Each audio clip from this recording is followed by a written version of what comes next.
My stepsister moved into my home, stole my clothes, and tried to cut my college fund in half. I showed her exactly why she could never replace me. My stepsister Kloe moved into our house in January when her mom married my dad. Right away, she started telling everyone she was finally getting the life she deserved after years of struggle. She said this was her moment to become somebody important and she wasn't going to let it slip away. I tried to welcome her because my dad asked me to make her feel comfortable. But Kloe didn't want to feel comfortable. Can you imagine someone trying to slowly, systematically erase you from your own life, right there in your own home? I certainly couldn't until my dad remarried and his new wife's daughter, Kloe, decided she wanted my life. From the moment Kloe moved in, it was clear she had one goal: push me out completely and take over. The very first week, she complained the guest room was too small, claiming that since we were both daughters now, we deserved equal rooms. My room had been mine for 16 years. Of course it was bigger. But Kloe called it unfair, even telling Dad I was hoarding the best room and he was showing favoritism. Dad wouldn't let us switch, but he offered to redecorate her room however she wanted. She just sulked for days, then went to her friends and spun this dramatic story about me being selfish. By February, she started using my things without asking. My clothes to school, my makeup, my jewelry. When I confronted her, she'd just flash this sickly sweet smile and say, "Sisters share everything, right?" I told her we weren't actual sisters and she needed to ask. She'd run crying to her mom, Lorraine, who would then tell Dad I was being cruel and rejecting Kloe's attempts to bond. Dad would ask me to be more flexible. So Kloe kept taking my stuff, always with that "we're family now" excuse. She'd return things stretched, stained, or broken, then act utterly confused when I got upset. It was infuriating. Then she started invading our traditions, things that had always been just Dad and me. Our monthly Romano's dinners became a group thing. Our Sunday morning walks. Now Kloe joined. She even tried to take over reading announcements at Dad's company holiday party, a role I'd had since I was 12. "It's time for new traditions that include the whole family," she'd declare. But the real gut punch came on my birthday in March. Kloe convinced Lorraine and Dad to combine our celebrations because hers was only 2 weeks later. I'd always had my own party with my friends, plus a special dinner Dad cooked. But Kloe insisted on one big party so she could invite all her new friends from my school. She called separate parties wasteful and divisive. That joint party was a nightmare. Kloe made everything about her. She gave this tearful speech about finally having the birthday she'd always dreamed of. She opened all my presents first, saying she wanted to save the best for last, meaning hers. She even blew out the candles on my cake, claiming birthday wishes should be shared between sisters. My friends looked utterly confused and uncomfortable. And Dad, he just smiled, beaming, saying how nice it was to see us bond. My stomach churned. Things escalated even further when Kloe found out about my college fund. Dad had been saving for me since I was born, and it was substantial. Kloe demanded equal money. She actually said anything less was discrimination because she wasn't biological family. Lorraine agreed, piling pressure on Dad to split my fund in half. He resisted at first, but they wore him down with endless arguments about fairness and family equality. I only kept my fund because my mom's parents, who had contributed to it, threatened to involve lawyers. That was the moment I realized Kloe needed to learn about boundaries the hard way. So I decided to be exactly the sister she claimed she wanted. I started wearing her clothes without asking, but I wore them better.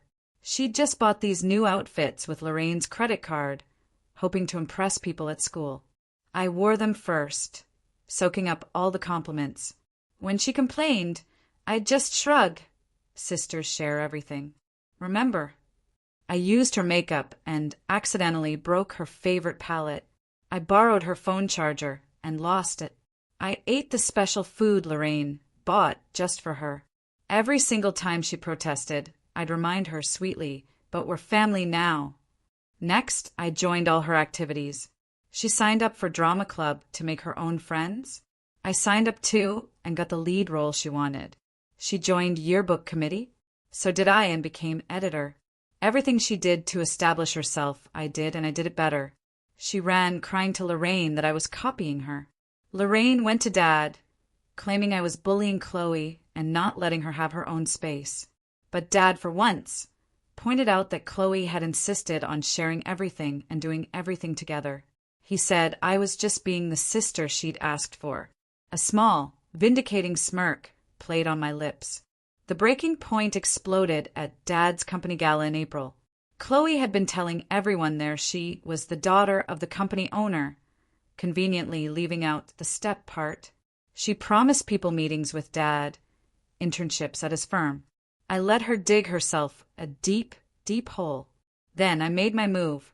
I introduced myself to all those people as the actual daughter, explaining, ever so politely, that Kloe was new to the family and still learning boundaries. The word spread like wildfire. Kloe had been misrepresenting herself. The people she'd tried to impress were furious. I watched, my heart thumping, as Kloe's face went bone white, like someone had drained all the blood from her. Her eyes darted around the room, landing on each person I had just spoken to, seeing their annoyed, confused expressions.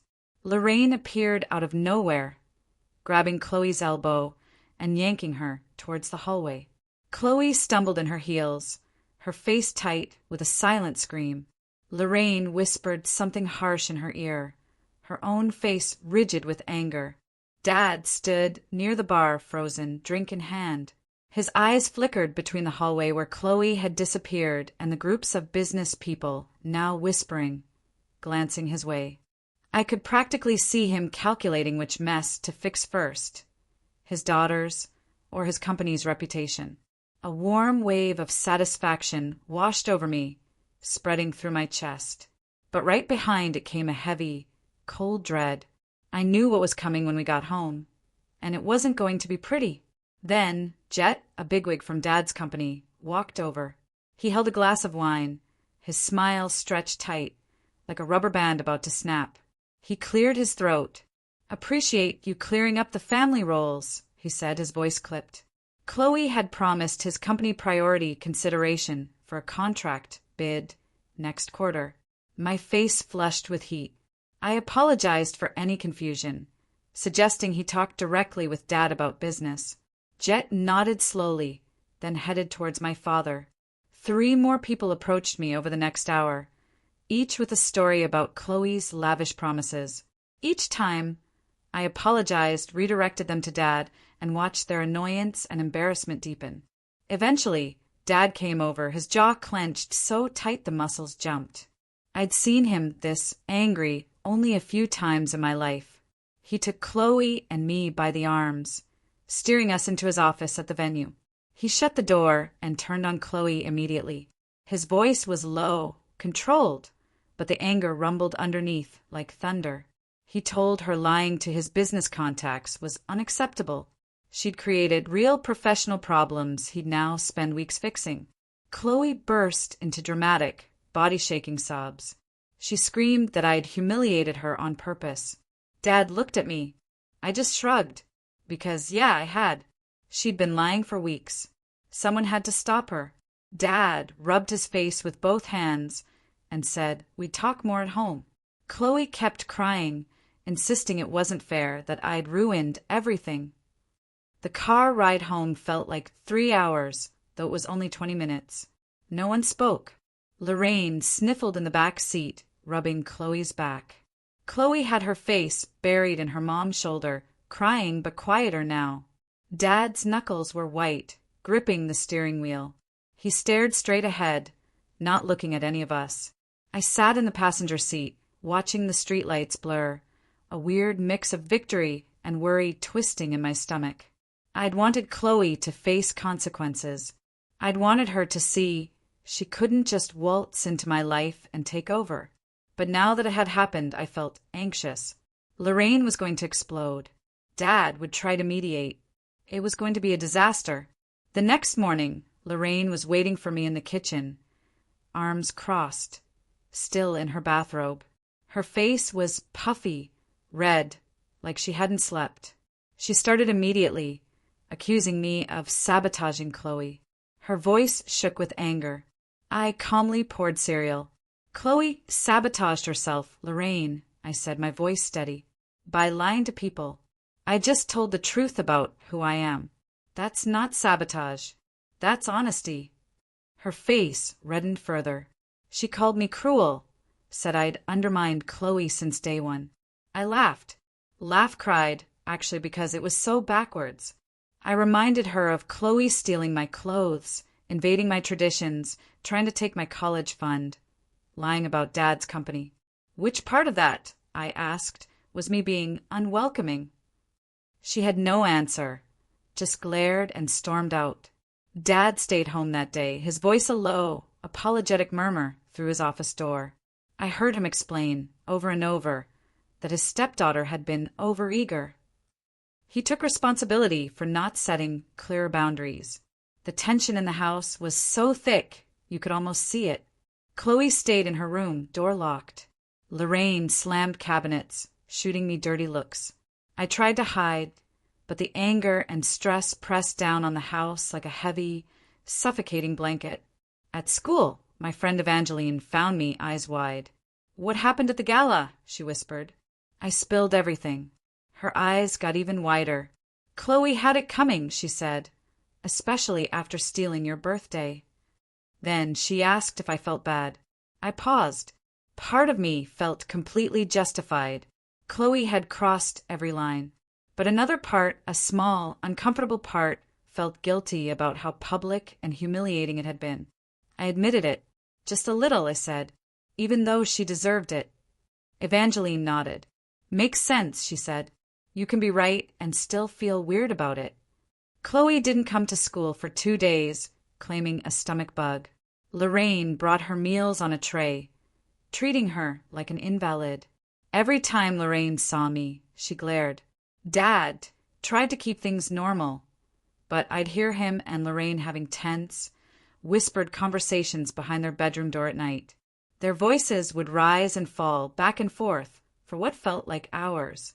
I'd lie in bed feeling guilty, but still so angry about everything Kloe had done to me first. When Kloe finally returned to school, she avoided me like I had a contagious disease. She walked past me without eye contact. At lunch, she sat with a totally different group. I saw people whispering, looking at her, then at me. The gala story had spread. Kloe looked miserable, hunched over her tray, picking at her food. A little stab of guilt hit me, despite everything. After drama club, Raven, another friend, pulled me aside. She'd heard about the family drama. I gave her a vague explanation about blended family growing pains. She nodded, but then mentioned Kloe had seemed really upset at auditions. Is it related? I just said we were working through some boundary issues as a family. She squeezed my shoulder. If you need to talk, I'm here. I thanked her, grateful. Dad called a family meeting that Thursday evening. The house had been silent for 4 days. He knocked on my door. We need to talk. All 4 of us. I followed him downstairs. Lorraine and Kloe were already on opposite ends of the couch. Dad took an armchair. I took the other, maximizing distance. Lorraine spoke first, before Dad could even open his mouth. You owe Kloe an apology, she said, her voice dripping venom, humiliating her like that was cruel. My hands gripped the armrests. No, I shot back. Kloe owes me an apology. For months of stealing my clothes, taking over my traditions, lying about her role in Dad's company, and trying to split my college fund. Lorraine's face went red. She started listing every time I'd been unwelcoming, refusing to share my room, making Kloe feel like an outsider, never including her. Dad finally cut in.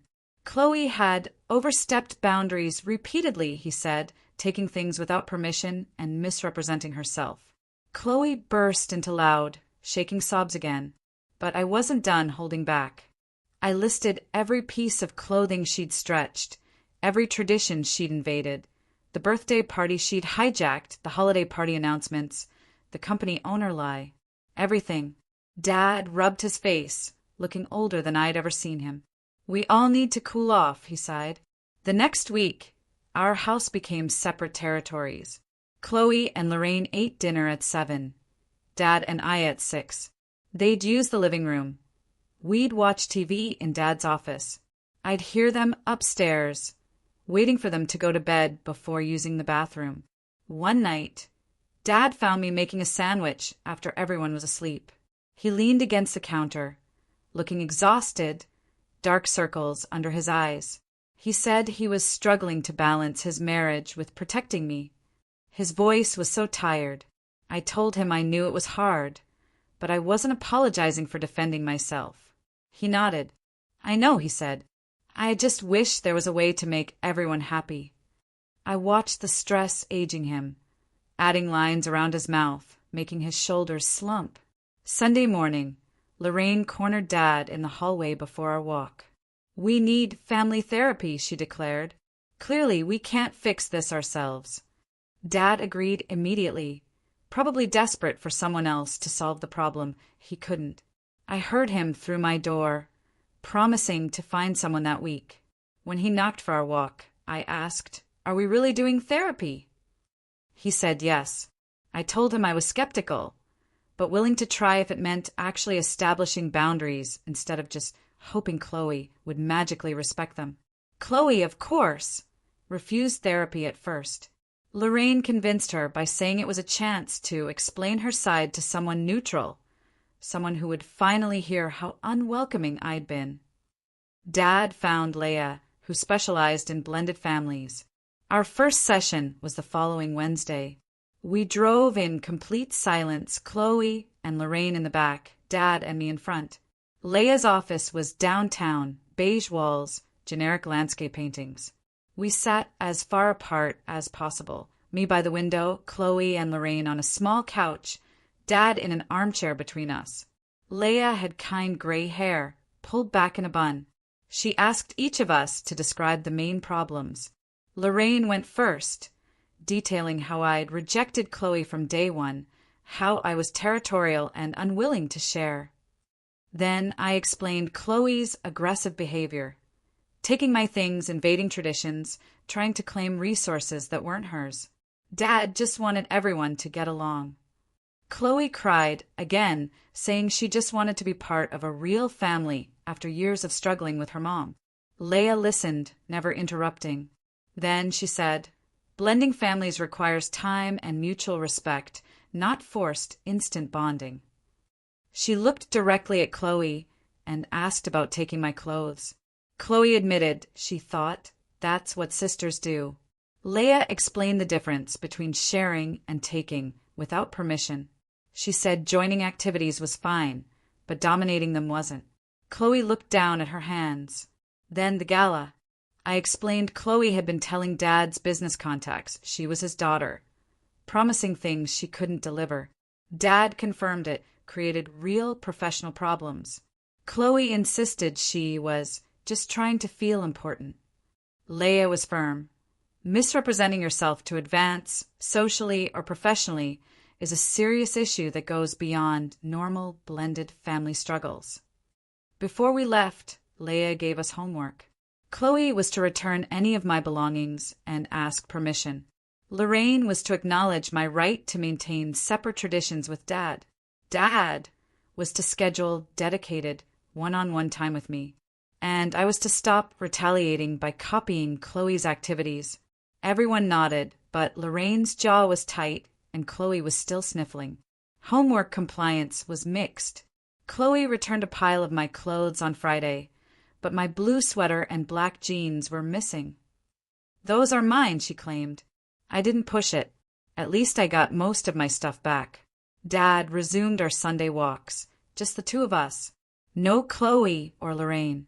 I quit yearbook. Lorraine still made passive-aggressive comments about Dad and I having special time, but she didn't explicitly object.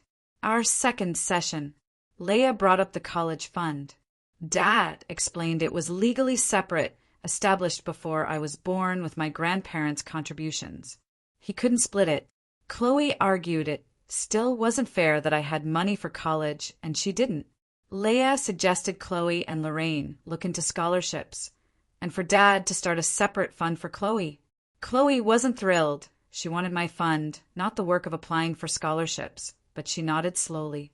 Dad immediately agreed to match whatever Lorraine could contribute to a new fund for Kloe. Lorraine looked surprised, grateful. Kloe quietly thanked him. Progress. In the parking lot, Dad walked me to my car. He put his hand on my shoulder. I'm proud of how you handled everything in there. My chest tightened. I'd worried he was mad about my retaliation. He admitted my methods weren't ideal, but he understood why I felt backed into a corner.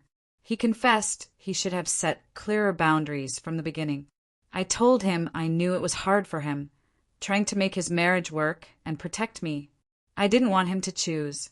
He pulled me into a hug right there in the parking lot. You'll never have to worry about me choosing, he said, his voice thick. You're my daughter, and nothing will change that. We stood there, and I felt better than I had in weeks.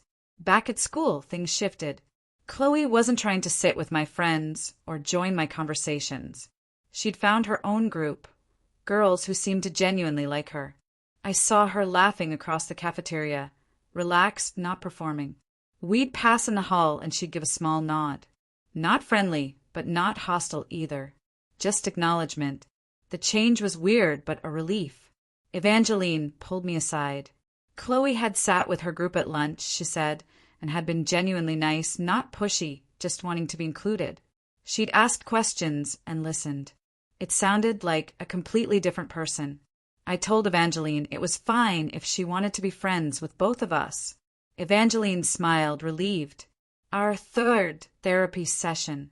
Leah taught us communication strategies. It felt awkward, forced. But then Kloe started talking. She admitted she'd felt so insecure about her place, trying to claim everything because she was terrified of being pushed out. Her voice cracked as she spoke about always feeling like an outsider. I realized I'd never seen it from her perspective. When Leah turned to me, I admitted some of my retaliation had been petty, designed to hurt Kloe, not just protect boundaries. Lorraine, voice shaky, confessed she'd encouraged Kloe's behavior, wanting her daughter to have the life she couldn't provide. She'd watched me have everything Kloe wanted and tried to even things out. Leah gently pointed out that security and belonging had to be built, not forced. Dad admitted he'd avoided difficult conversations, but his avoidance had created more problems than it solved. We discussed what a successful, blended family looked like. I wanted separate spaces and traditions, alongside some shared activities. Kloe wanted to feel included without erasing anyone's past. Dad wanted peace. Lorraine wanted equal opportunities. Leah wrote it all down. These are actually really compatible goals, she said. We weren't as far apart as we felt. We ended the session by writing a formal agreement. Kloe wouldn't touch my belongings without permission. I'd maintain solo traditions with Dad while also participating in new family activities. We'd both get equal support. We'd commit to direct communication. We all signed it. It wasn't legal, but it felt important. A small but significant thing happened the next week. Kloe knocked on my door and asked to borrow my blue sweater for a date. She asked. She promised to return it clean. I said yes. The next day it was on my bed, washed, folded, with a little note. Thanks. I stood there, holding it, thinking maybe we're actually making progress. Later, Kloe was struggling with a math assignment. I offered to help. She looked surprised but accepted. We spent 20 minutes going over concepts. She actually got it. We weren't friends, but we were learning to exist without constant battle. Dad! And I went to Romano's, just us, like old times. He asked how I was really doing.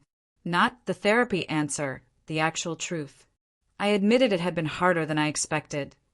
That some days I still felt angry, but the house didn't feel like a war zone anymore. He reached across the table, took my hand. I'm sorry I didn't protect our relationship better in the beginning, he said. He promised our special traditions would continue, that Kloe and Lorraine joining didn't mean erasing what we had. I squeezed his hand. I loved him. At school. I overheard Kloe talking to a friend. Blending families is way more complicated than anyone tells you, she said. I made a lot of mistakes, trying to force my way into a family that already existed without me. I tried too hard to claim everything as mine instead of respecting what was already there. It wasn't an apology, and she didn't name me, but it was the closest I'd heard her come to admitting fault. I just filed it away. Progress. Our fourth session. Leah focused on rebuilding trust. Lorraine needed to know Kloe wouldn't be treated like a second-class family member. Dad needed direct communication. Kloe took a long breath. She needed to know she was wanted here, not just tolerated. She needed to feel like she belonged. I said I needed to know my relationship with Dad wouldn't be erased. He squeezed my hand, promising it wouldn't. Lorraine looked uncomfortable, but agreed. That Friday, Lorraine suggested a new tradition. Friday movie nights, just for the four of us. Kloe chose a comedy. The first 20 minutes were awkward, but then something funny happened and Dad laughed. Lorraine laughed. Then Kloe and I were laughing too. By the end, we were relaxed, joking. It felt like the first genuinely comfortable family moment we'd had. Drama Club performed its spring show. Dad and Lorraine came. Kloe sat with them, surprising me. During my scenes, I heard people laughing, clapping. I saw Dad beaming. But what truly shocked me was Kloe clapping enthusiastically. After the show, she came over. "You were really good up there," she said genuinely. I thanked her. She admitted she was trying out for the fall musical. "You'll do great," I told her, and I meant it. The interaction felt surprisingly normal. Our fifth session. I mentioned Lorraine still automatically took Kloe's side. Leah asked Lorraine, who admitted it was a protective instinct. She agreed to work on hearing both sides. Dad admitted he avoided issues. Kloe admitted she got defensive. I admitted I still felt territorial. Leah reminded us patterns don't disappear overnight, but awareness is the first step. Kloe then brought up kids at school, still whispering about the gala. She said it bothered her. A flash of guilt. I caused that. Leah asked how I felt. I admitted I could have handled the exposure more privately. Kloe looked surprised. Leah asked what I could do differently. I offered to clarify to anyone who asked that it was a family misunderstanding resolved now. Kloe didn't say thanks, but she nodded. The next week, a girl from Kloe's English class made a comment about the gala drama. I walked over. "It was a family misunderstanding," I interrupted. "It got blown out of proportion, and it's been resolved. We're working things out. People need to stop spreading gossip." Both girls mumbled apologies and left. Later, Evangeline told me Kloe heard about it. She was surprised I defended her. I shrugged. It was the right thing to do. The next day, Kloe and I passed in the hall. She made direct eye contact, nodded. I nodded back. Dad called me into his office. He was starting a college fund for Kloe, a generous initial deposit, not equal to mine but substantial. Lorraine was contributing too. He asked if I was okay with it. I said honestly yes. Kloe deserved it, and it wasn't coming from my fund. Later, I overheard Kloe thanking Dad, her voice cracking. "For treating me like a real daughter," she said. Dad told her she was his daughter now. I felt something shift inside me. Maybe we were becoming a family. Our sixth session. Leah suggested reducing meetings. Everyone agreed. Kloe felt more stable. I said the house wasn't a war zone anymore. Dad and Lorraine looked relieved. We agreed to monthly check-ins. Leah said we had the tools. Dad suggested ice cream to celebrate. It felt almost normal. Romano's became a monthly family dinner for all four of us. But Dad and I kept our Sunday morning walks non-negotiable. Kloe and Lorraine started their own Saturday breakfast tradition. The parallel traditions felt balanced, not competitive. We each had our own relationships within the bigger family. It wasn't perfect, but we were figuring it out. I started to think Maybe this blended family thing might actually work out. My birthday approached. I told Dad I wanted something small, just my friends. Lorraine's fork paused, but Kloe spoke first. That's fair. Her birthday can be separate, too. Dad agreed. The tension I'd braced for never arrived. Kloe even texted to ask what day it was, then said she'd make sure to be out to give me space. I thanked her genuinely. A few months ago, she would have insisted on being included. My birthday was perfect. Low-key, drama-free. No speeches, no stolen spotlight. Just me and my friends. Kloe came home later with takeout from my favorite Thai place. Thoughtful. The family dinner that Sunday at Romano's was relaxed. Kloe laughed at Dad's bad jokes. After dessert, she handed me a small box. Inside, a bookstore gift card and a card. Happy birthday from your stepsister. The acknowledgement of our actual relationship, instead of forcing the sister label, made me smile. I thanked her. Dad and Lorraine exchanged relieved looks. Our final therapy session. Leia asked about positive changes. Dad said the house was calmer. Lorraine said Kloe and I seemed happier. Kloe felt more secure. I said I wasn't constantly defending my territory. Leia smiled. She said we weren't the perfect TV family, but we'd built something real and functional. We agreed to check-ins every few months. She was confident we had the tools now. We thanked her, leaving her office for the last time. Looking back, that year of conflict taught me things I couldn't have learned any other way.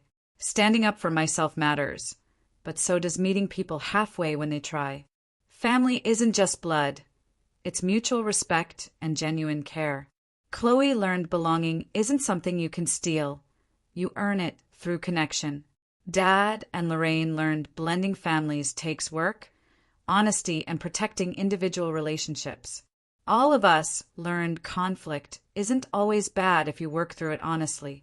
The hard conversations were awful, but they cleared the air, letting us build something real instead of fake. By spring of junior year, Kloe and I had a rhythm. We weren't best friends, probably never would be, but we genuinely cared about each other. When she got into a competitive summer internship at a theater company, I was actually happy for her. I hugged her. When I stressed over SAT prep, she brought me snacks without asking, setting down crackers and cheese, then leaving me to study. These small gestures meant more than any big dramatic moment. They showed we thought about each other in normal, everyday ways. Our blended family wasn't perfect, not picture perfect like TV shows. We still had awkward moments, occasional tension, but it was real and it worked for us. We'd all grown, adapted. I was proud of how we'd fought through the hard parts. I was genuinely happy with the family we'd built. Dad and I still had our Sunday walks and Romano's dinners. Kloe and Lorraine had their Saturday breakfast routine. But we also had Friday movie nights and holidays together. The balance felt right. Most days we were just a normal family, figuring things out, making mistakes, supporting each other. That was enough. And honestly, it's still a work in progress. But tell me, have you ever had to fight for your place in your own family? Or navigate complicated blended family dynamics? What's one boundary you've had to set that made a real difference? Let me know in the comments below.